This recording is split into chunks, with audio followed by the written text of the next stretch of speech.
Salutare tuturor!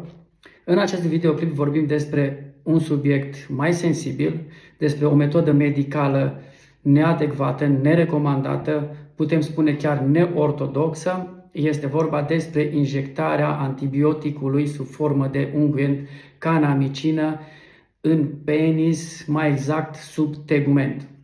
De ce fac unii bărbați lucrul acesta? Își doresc o îngroșare a penisului circumferențial. Canamicina este un antibiotic cu acțiune bactericidă din clasa aminoglicozidelor. Este un antibiotic ce este folosit în tratamentul infecțiilor ale globului ocular cu uz extern și nu pentru ceea ce îl folosesc și l-au folosit unii bărbați.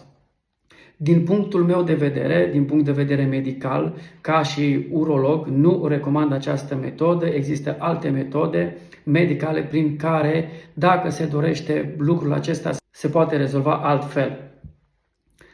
Vreau să mulțumesc tuturor pacienților care au avut încredere în mine în ultimii 7 ani.